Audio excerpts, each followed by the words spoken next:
જીવનમાં સૌથી વધારે દુઃખ આપણને લોકો નથી આપતા મિત્રો, પણ લોકો પ્રત્યેનો આપણો મોહ, આપણી અપેક્ષાઓ અને તેમને પકડીને રાખવાની આદત આપે છે.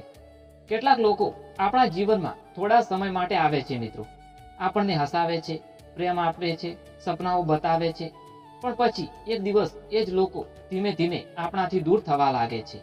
અને આપણે શું કરીએ છીએ ખબર છે? તેમને રોકવાનો પ્રયત્ન કરીએ છીએ, વારંવાર તેમને સમજાવીએ છીએ, તેમને મનાવીએ છીએ અને અંદરથી તૂટતા જઈએ છીએ.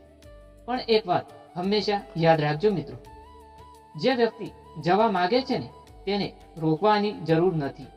તમે શરીર પાસે રાખી શકો છો, પરંતુ તેનું મન ક્યારેય તમારી પાસે નહીં રહે. શ્રી કૃષ્ણ કહે છે મિત્રો, અતિશય મોહ જ દુઃખનું સૌથી મોટું કારણ છે.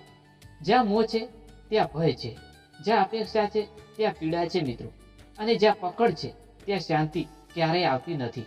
જીવનમાં દરેક સંબંધ સુંદર હોય છે મિત્રો, કોઈ પણ સંબંધને કેદ બનાવીને સંબંધને વધારે ચલાવી શકાતો નથી. કોઈ વ્યક્તિ જો તમને છોડી જવા માંગે છે તો તેને જવા દો મિત્રો, કારણ કે જબરદસ્તીથી રોકાયેલો માણસ ક્યારેય તમારો થઈ શકતો નથી મિત્રો. અને સૌથી મોટી વાત, જે લોકો તમારું મૂલ્ય નથી સમજતા ને, તમને પકડીને રાખવાથી ફક્ત તમને જ સજા મળે છે.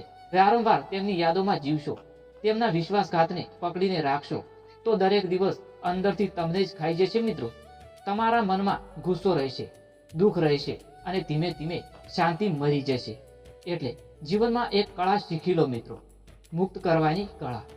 લોકોને મુક્ત કરો, જૂની યાદોને મુક્ત કરો અને દુઃખને મુક્ત કરો. વિશ્વાસઘાતને પણ મુક્ત કરો મિત્રો, કારણ કે માફ કરવાનો અર્થ એ નથી મિત્રો કે સામેની વ્યક્તિ સાચી હશે. માફ કરવાનો અર્થ એ છે કે હવે તમે પોતાને વધુ દુઃખ આપવાનું બંધ કરી દીધું છે. એક પક્ષી જ્યારે આકાશમાં ઉડે છે મિત્રો, ત્યારે એ કોઈ ડાળી પકડીને નથી ઉડતું, એ મુક્ત હોય છે અને એટલે જ આનંદમાં હોય છે. એ જ રીતે માણસ જ્યારે અંદરથી મુક્ત થઈ જાય છે ને મિત્રો, ત્યારે જ સાચી શાંતિનો જન્મ થાય છે. ધન્યવાદ દોસ્તો. તમને જો આ વિડીયો પસંદ આવ્યો હોય તો વિડીયોને લાઇક, શેર અને ચેનલને સબસ્ક્રાઇબ કરવાનું ભૂલતા નહીં.